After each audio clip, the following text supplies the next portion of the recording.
आज का ये एपिसोड हम सबके लिए काफ़ी विशेष है क्योंकि आज आप सबसे अपने अनुभव साझा करने, हम सबको मार्गदर्शन करने के लिए एक महानतम व्यक्तिमत्व को हमने आमंत्रित किया है और मैं उनका सबसे पहले आपको परिचय कर देना चाहूँगा। प्रोफ़ेसर जीडी शर्मा, वो देश के शिक्षा क्षेत्र के जाने-माने नाम हैं। हाल-फिलहाल सर विज्ञान और प्रौद्योगिक विश्वविद्यालय मेघालय के कुलपति हैं और अटल बिहारी वाजपेयी विश्वविद्यालय बिलासपुर के वो पूर्व कुलपति रह चुके हैं, वाइस चांसलर हैं सर और देश इस बात का गवाह है जब-जब इस देश में शिक्षाविदों ने किसी भी चीज़ की कमान सँभाली हो तो देश को उन्होंने खरा सोना दिया है। Professor GD Sharma sir. नमस्कार। सर धन्यवाद।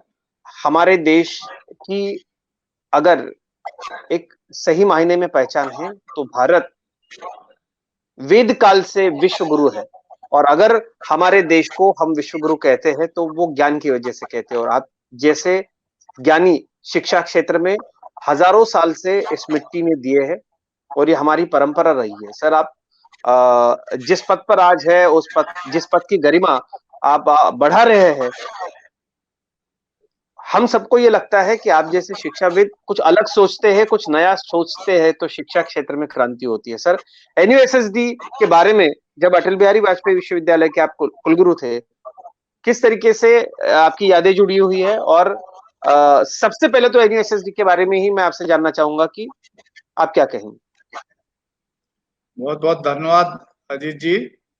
और जो national university students skill development एक Tata institute of social science के साथ उभरी है, उन्हीं की जी। एक वो है सिस्टर ब्रांच। ये हमारे पूरे एशिया की सबसे पुराने इंस्टीट्यूट में से है। बाहर से लोग आते थे तो जो हमारे शिक्षा जगत में भारतवर्ष का नाम था, तो हम कह सकते हैं कि Tata institute of social science ने उसी विचार को लेकर के इस तरह की इंस्टीट्यूट को स्थापित किया है। तो क्योंकि वो एक बैकग्राउंड और जिसका कि एक सोशल कंट्रीब्यूशन रहा है और उसी के उद्देश्य से एनयूएसएसडी को स्थापित किया गया है। तो ये हमारे उसमें था बैकग्राउंड में जब हमने बात शुरू की, क्योंकि ये इंस्टीट्यूट एक कंट्रीब्यूशन के लिए है, करना चाहता है। जो अपने देश में एक प्रतिभा थी पुराने समय में, जो आपने सही कहा कि भारत एक विश्व गुरु था। नालंदा, तक्षशिला, विक्रमशिला ने यूनिवर्सिटी थी जहाँ देश विदेश से लोग आते थे शिक्षा ग्रहण करने।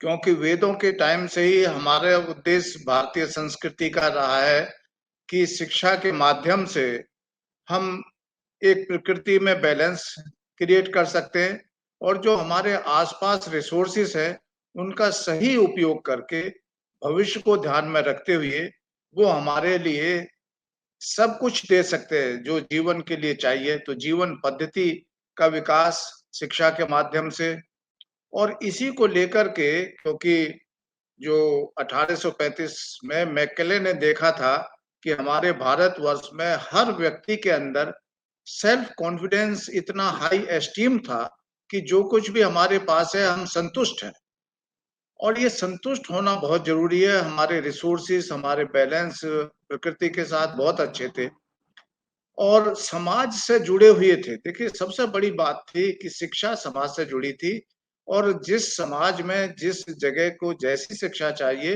वो उसके आधार पर थी।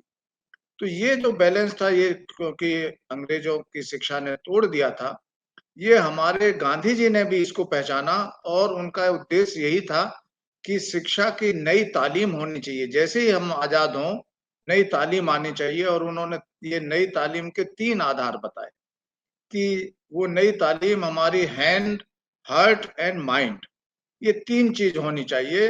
हैंड का मतलब कुछ स्किल सीखे व्यक्ति, और हार्ट मतलब एक मानवता उसमें हो शिक्षा में, और माइंड जो ज्ञान का विकास हो। ये तीनों चीज का मिश्रण होना चाहिए। तो क्योंकि इन तीनों को लेकर के हमारे देश की जो पहचान बीच में धुलित हो गई थी, वो फिर बने, लेकिन किसी कारणवश ये 2 चीज़ रह गई, हार्ट और हैंड और माइंड वाली शिक्षा का हमारा विकास हुआ, क्योंकि डॉक्टर राधाकृष्णन जी के उसमें सबसे पहले 1948 में 1948 में जो कमीशन बना, उसमें यही रखा गया। लेकिन उस समय बात ये आई कि शिक्षा के जो माध्यम क्या होगा?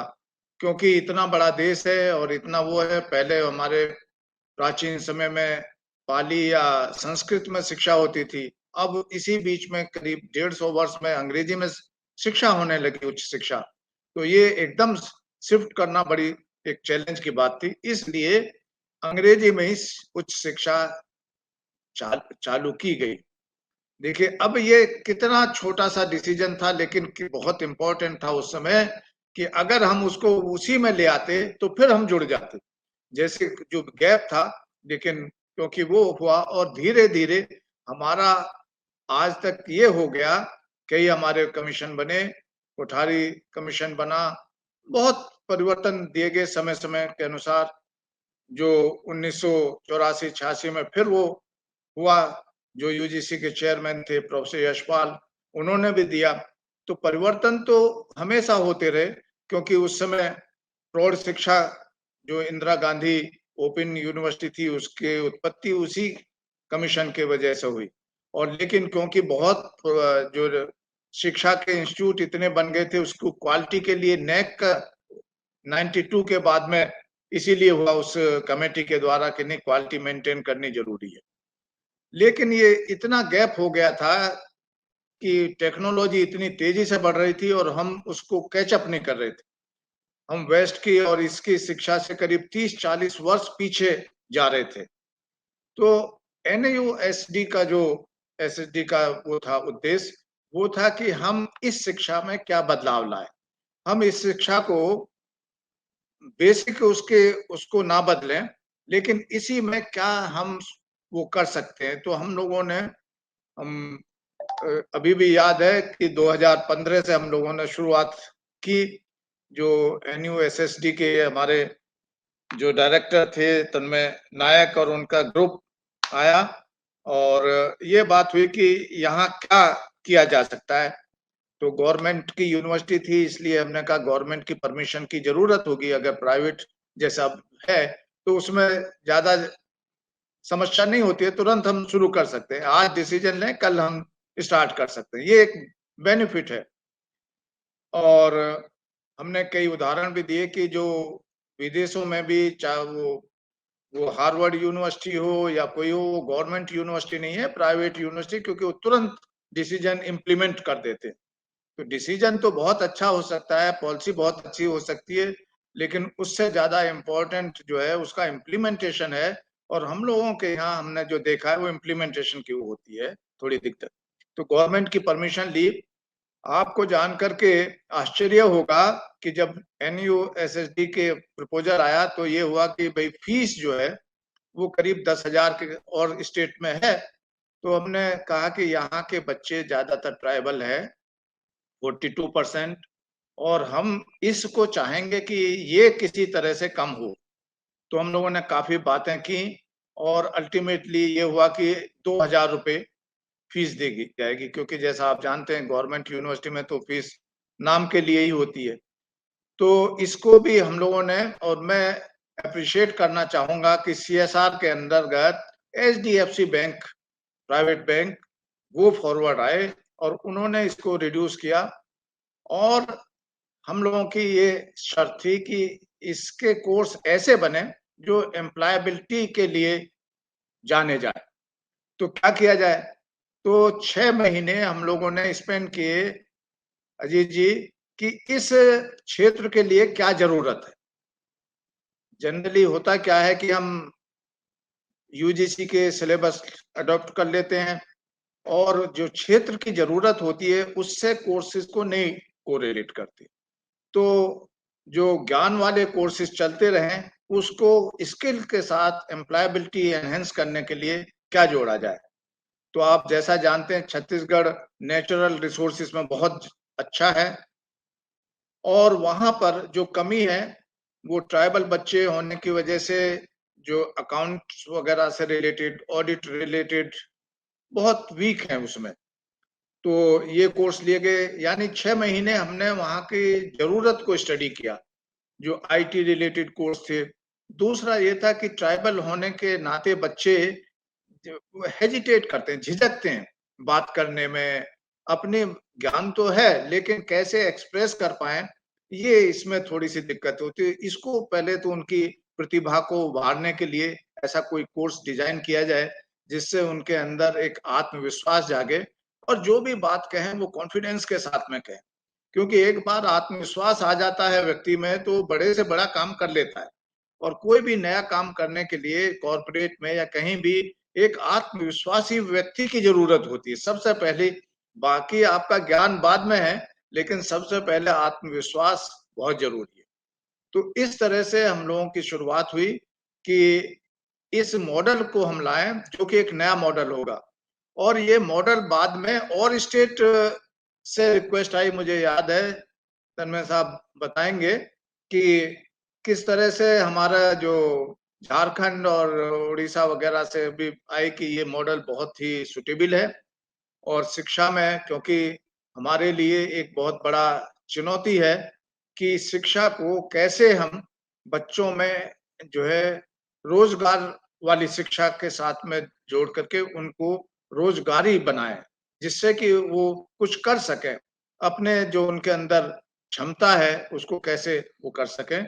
तो ये एक हमारी शुरुआत का एक कारण था और बैकग्राउंड थी कि इसको अगर हम ले आएंगे तो ज्ञान के साथ-साथ साइमल्टेनियसली, साइड बाय साइड, क्योंकि ग्रेजुएट कोर्स 3 वर्ष का होता है, तो हम पहले साल ही बहुत सिंपल टाइप के कोर्स शुरू करें। बोलने वाले, समझने वाले, कंप्यूटर से जानने वाले, बेसिक कंप्यूटर से जानने वाले और अपने पर्सनैलिटी डेवलपमेंट के। और उनसे पूछें कि भई आखिरकार आप पढ़ाई कर रहे हो तो क्या बनना चाहते हो? कोई ऑफिसर बनना चाहते हो? बिज़नेसमैन बनना चाहते, आप छत्तीसगढ़ में ही रहोगे तो छत्तीसगढ़ के जो संसाधन हैं उनको कैसे विकसित करना चाहते हो? आपका क्या आइडिया है? क्योंकि हर व्यक्ति के अलग-अलग विचार होते हैं, तो इन सब का पहले ये लेकर के और उसके आधार पर हमने कोर्स को डेवलप किया। यानी कि आप कह सकते हैं कि हर व्यक्ति के विचार लेकर के उनकी ज़रूरत के हिसाब से, जो कि ये फ़ायदा करेंगे कि वो इंटरेस्ट लेंगे इसमें पढ़ाई में। नहीं तो आपने देखा आजकल 50% बच्चे भी ट्रेडिशनल कोर्स में नहीं आते हैं, लेकिन इसमें हमारे सब 100% और बहुत ही अच्छा इसमें शुरुआत करने के लिए ऐसा हमने भूमिका बनाई। सर सर आप इतने सालों से शिक्षा क्षेत्र में हैं, आपने कई अलग-अलग कोर्सेस या फिर कई अलग-अलग चीज़ें जो है, वो अपने रोज़मर्रा की काम में या फिर जिस भी यूनिवर्सिटी में आप रहे होंगे, वहाँ पे लाने की कोशिश की होगी। एनयूएसएसडी की विशेषताएँ क्या हैं? और आपके द्वारा बताया गया ये सारी जो बातें हैं, ये पूरे देश भर से हमारे साथ जुड़े हुए लोग सुनने वाले हैं। तो एक तरीके से आपका आशीर्वाद इस पूरी टीम को मैं कहूँगा ये रहेगा और आप कहें अगर आपको कई कमियाँ दिखी तो वो भी बताएँ और अगर इसमें कुछ अच्छी बातें हैं, तो वो भी सामने रखें। एक तरीके से ये आपका आशीर्वाद ही होगा। एनयूएसएसडी की पूरी टीम जहाँ भी काम करती है, बहुत मेहनत से काम करती है, मैंने देखा है देश भर के इनके सारे प्रोजेक्ट्स के साथ मैं काम करता हूँ, इंटरव्यूज़ करता हूँ, तो एक-एक सक्सेस स्टोरी जो सामने आ रही है, सैल्यूट करने का दिल करता है। आप किस तरीके से शाबाशी देंगे? आपने बिल्कुल सही कहा कि जो इन एनएसयू एसएसडी की जो टीम है, वो बहुत ही डेडिकेटेड टीम है और उसके डेडिकेशन के साथ-साथ कमिटमेंट है उनका। ये 2 उनके गुण ऐसे हैं कि सफलता कोई भी काम वो लेते हैं, उसमें ज़रूर मिलती है। दूसरा ये है कि हम लोगों ने कंटीन्यूअस इसकी मॉनिटरिंग और टाइम टू टाइम बदलाव इसमें करते रहे। क्योंकि जनरली होता है क्या है, जो कोर्स बन जाते हैं, उनमें बदलाव में बहुत समय होता है, 5 साल, 10 साल, बहुत कम इंस्टीट्यूट जो है 3 साल में बदलाव करते हैं। लेकिन हमारा उद्देश्य था कि आज की दुनिया बहुत तेज़ी से बदल रही है, हमारी ज़रूरतें बहुत तेज़ी से बदल रही है, तो इसको कैसे हम पार्ट बनाएं अब एजुकेशन का। तो इसीलिए हमने छोटे छोटे कोर्स NUSSD ने जो सुझाव लेकर के डेवलप किए, वो एक्सपर्ट्स को लेकर के, अगर लैंग्वेज का कोर्स बनना है तो जो हमारी सेंट्रल यूनिवर्सिटी ऑफ लैंग्वेजेस की है उसके माध्यम से बनना है, सोसाइटी रिलेटेड कोर्स बनना है तो टिस के माध्यम से बनना है।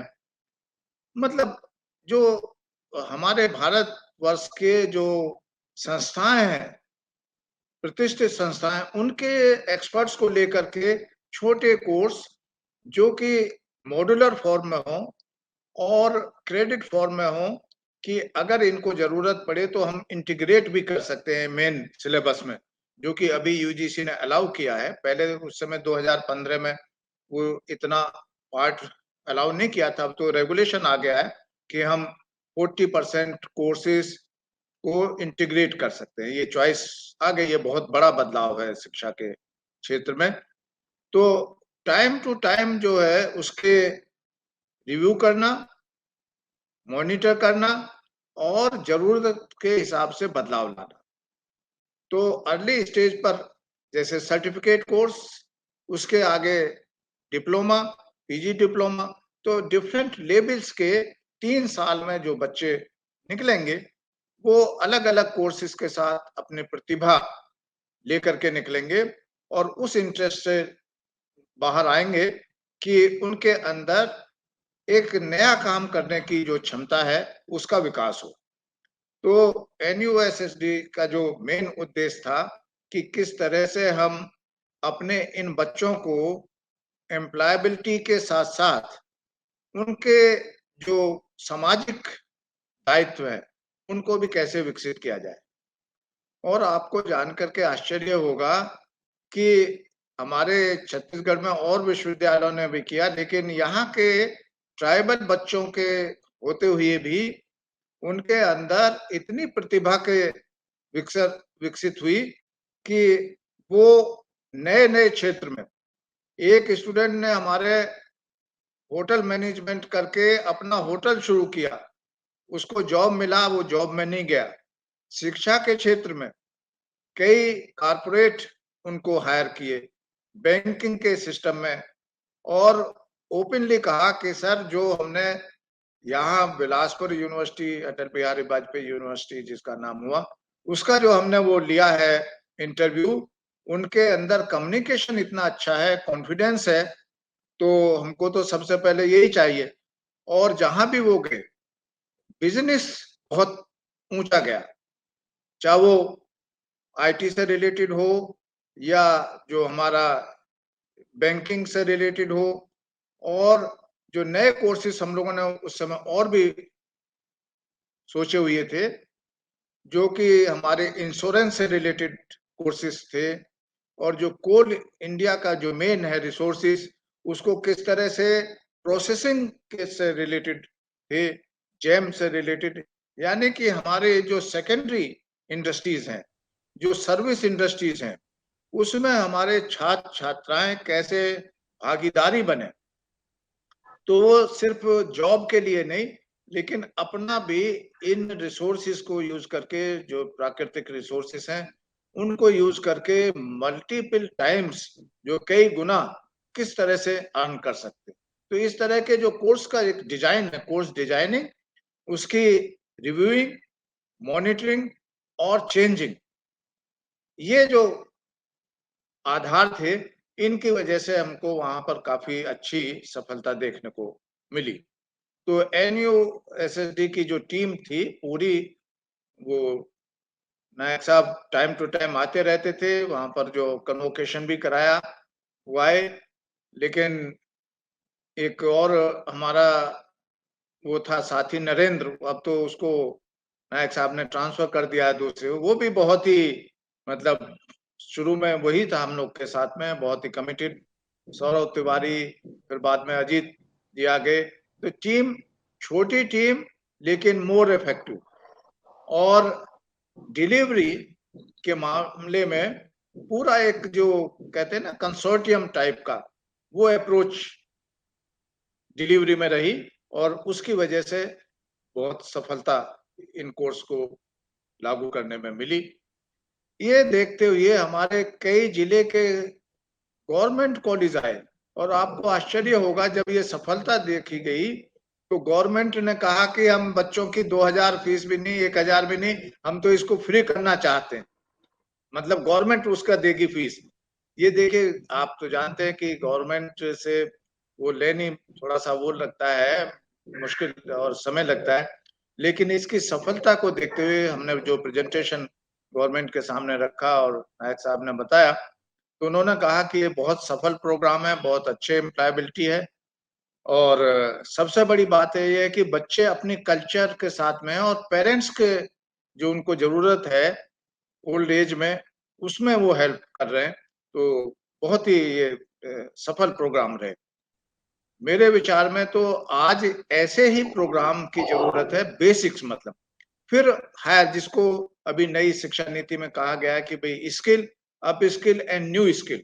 तो ये अप स्किल और न्यू स्किल अब ये हमारे चर्चा होगी NUSSD के साथ में कि वो पार्ट भी हम लोग लाएंगे जिससे कि हम IPR बना सकें। क्योंकि अब हमें जरूरत है कि हम फॉलो ना करें बल्कि उसमें बदलाव ला करके छोटे-छोटे जो इनोवेशन करके मतलब इंक्रीमेंटल इंक्रीमेंट करें उनमें और वो इंक्रीमेंटल इंक्रीमेंट को हम IPR में ले आए। क्योंकि हम लोग की ये नेचर नहीं रही है IPR वगैरह की, जो हमारा संस्कृति है हमारी, वो ये सब में बिलीव नहीं करती। ये तो विश्वास करती है कि जितने विज्ञान है उसको बांटो फ्री में, लेकिन आज का जो समय है वो फ्री में बांटने का नहीं, पहले उसको IPR बनाओ फिर भले ही आप फ्री में दो, लेकिन पहले रजिस्टर कराना, नहीं तो और लोग आपके ज्ञान को ले जाएंगे, वो IPR कराएंगे और आपको अपना ही ज्ञान शायद खरीदना उनसे पड़े या परमिशन लेनी पड़े। बिल्कुल बारीकी से छोटी-छोटी बातें इस कोर्स से जुड़े हुए लोगों की यादें साझा की। मैं समझ सकता हूँ कि ये NUSSD का पूरा कोर्स ये 30 की जो पहल है, ये आपके दिल को छू गई है और आपने जिस तरीके से इन सब लोगों की पीठ थपथपाई, ये काबिल तारीफ है सर। आप बहुत ही सालों से शिक्षा क्षेत्र के साथ जुड़े हुए, क्या देश में ऐसे और प्रयासों की जरूरत है हमें? देखिए, आपने बिल्कुल सही कहा कि आज हमारे देश में ये बहुत जरूरी है कि शिक्षा के साथ-साथ ज्ञान, जिसको हम कह सकते हैं कि 60% हम ज्ञान की तरफ बढ़ें और 40% हम अपने हाथ से करने वाले और माइंड, हार्ट तीनों से जुड़े हुए यानी स्किल, पुरुषार्थ जिसको कहे, उसकी तरफ बढ़े, जिससे कि हर क्षेत्र में अपना देश इतना बड़ा और विश्व में इतना अनोखा देश है कि लगा करके समुद्र से की गहराई सबसे ज्यादा अपने पास है और पहाड़ की सबसे ऊंचाई अपने पास है। वातावरण का सबसे हॉट टेम्परेचर अपने पास है देश में और सबसे कोल्ड टेम्परेचर भी अपने लेह लद्दाख में है। तो ये सब की वजह से इतनी डाइवर्सिटी है, इतने हमारे पास में प्लांट रिसोर्सेस हैं, इतना हमारे पास में मिनरल रिसोर्सेस है, लेकिन क्या जरूरत है कि अब इसको रॉ मटेरियल के रूप में सिर्फ ना यूज करके इसको प्रोसेसिंग करें और इसके इसके लेवल्स को डेवलप करें। तो जो हमारा शिक्षा जो है शुरू से ही जो बेसिक प्राइमरी स्किल है वो नीचे चली आए और ग्रेजुएट वगैरह लेवल पर हमारे जो ट्रेडिशनल नॉलेज है, बहुत इतनी हर क्षेत्र की ट्रेडिशनल नॉलेज है, उसको हम कैसे नया स्वरूप दे पाए। क्योंकि सोचिए हमारे उस समय में जबकि टेक्नोलॉजी नहीं थी, इतना अच्छा कम्युनिकेशन नहीं था, सर्वाइवल के लिए हमारे ऋषि मुनि और हमारे बड़े बड़े लोग जो भी है हर क्षेत्र में, उन्होंने कितने अच्छे तरह से, चाहे वो स्वास्थ्य का क्षेत्र हो, चाहे वो वार का क्षेत्र हो, उन्होंने हर चीज में विकसित किया अपने को और अपने ही रिसोर्स को यूज करके।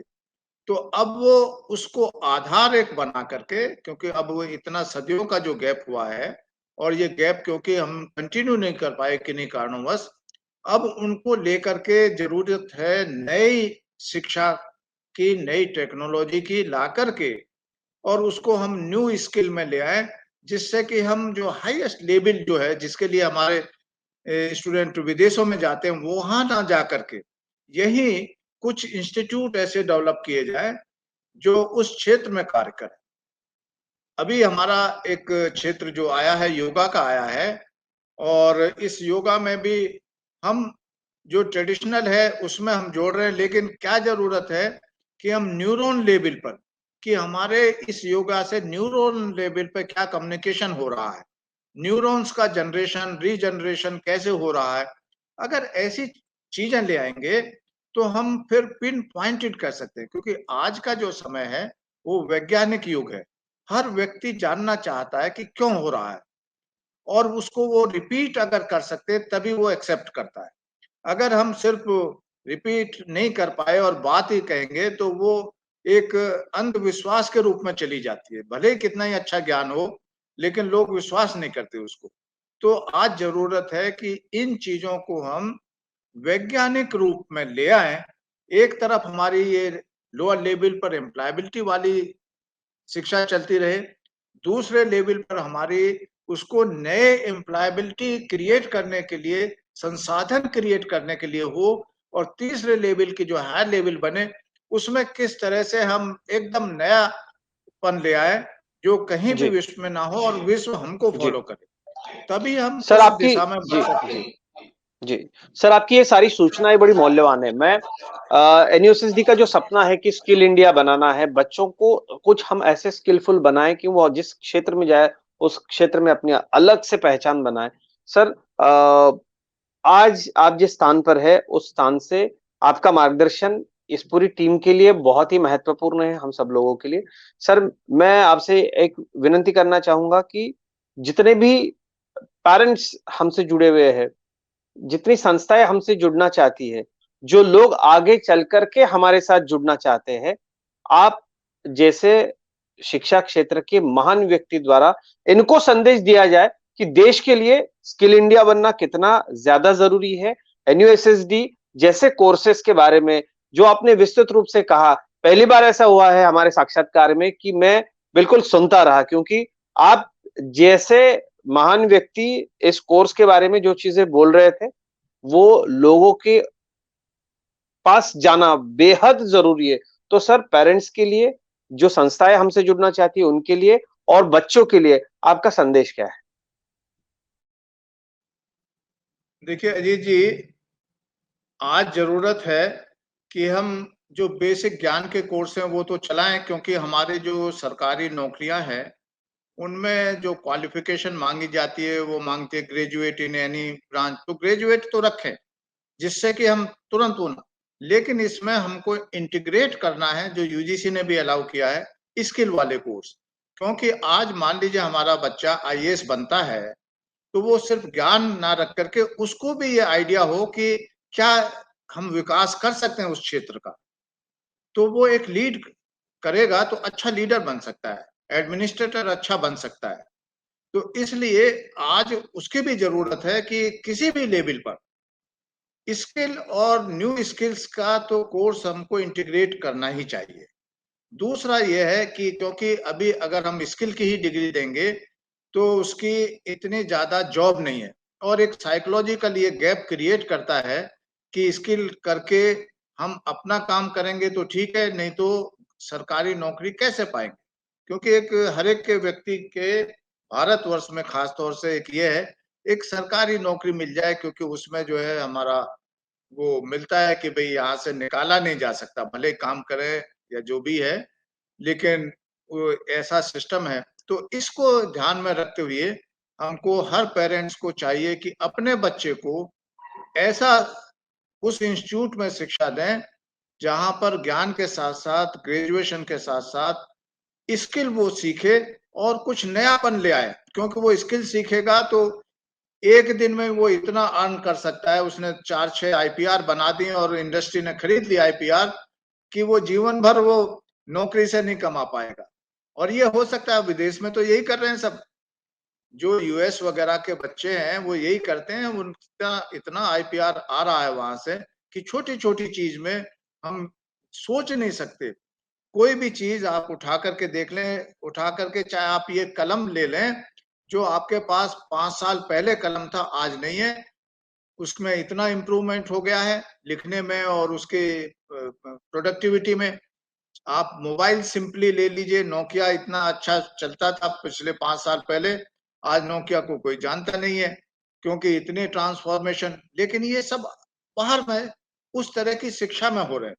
तो आज हमको जरूरत है कि हम अपने बेसिक ज्ञान वाली शिक्षा में स्किल को इंटीग्रेट करें, और इंटीग्रेट करके जब फाइनल ईयर में जाए बच्चा, तो वो कुछ नयापन प्रोजेक्ट के रूप में दे, इंडस्ट्री के साथ जोड़ दें उसको, कि भाई आप इसमें नया काम करो।